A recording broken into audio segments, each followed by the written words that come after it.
और हम अमेरिका को जो देखते समझते बहुत तालीम याफ्ता मुल्क है। आप जब लिस्ट देखेंगे वो ममालिक जिसमें बलात्कार बहुत बड़ी तादाद में है, उनमें से एक है यूएसए। एफबीआई की रिपोर्ट अगर आप पढ़ेंगे सन 1990 की, उसमें कहा गया है कि हर साल 1,02,555 रेप हुए।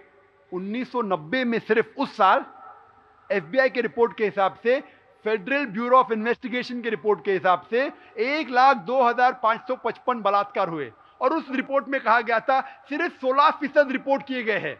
मतलब सही तादाद जानना चाहते हैं तो मल्टीप्लाई बाय 6.25, आपको मिलता है फिगर 6,40,948 रेप हुए।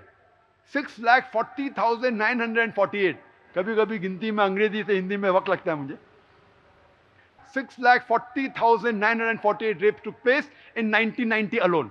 और आप डिवाइड करेंगे 365 से, मिलेगा कि हर रोज एवरेज अमेरिका में 1990 में 1,756 रेप हुए। दूसरी रिपोर्ट पढ़ते हैं सन 1996 की। 1996 की रिपोर्ट पढ़ते यूएस डिपार्टमेंट ऑफ जस्टिस, उसमें लिखा है कि एवरेज हर रोज 1996 में यूएसए में 2,713 रेप हुए। 1990 में 1,756। 1996 में 6 साल बाद 2,713। 6 साल में हो सकता है कि अमेरिकन लोग और मर्दानगी दिखाने लगे, ज्यादा बलात्कार होने लगे। आप कैलकुलेट करेंगे हर 32 सेकंड एक रेप हो रहा है यूएसए में। हम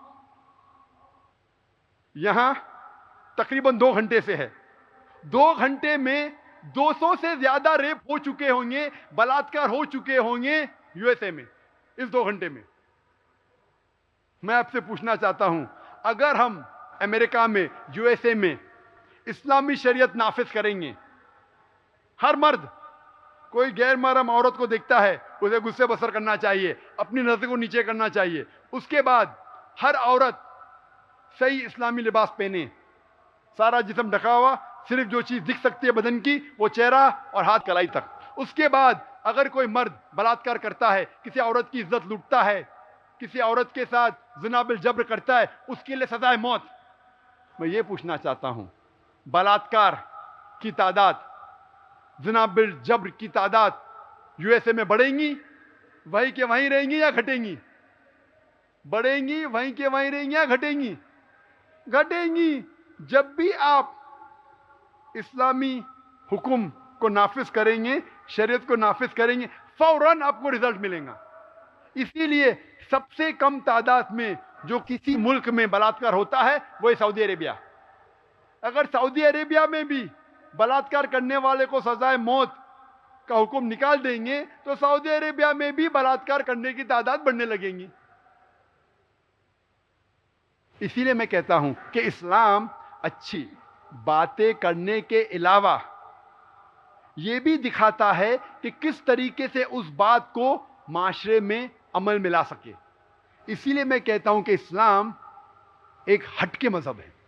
देयर इज अ डिफरेंस।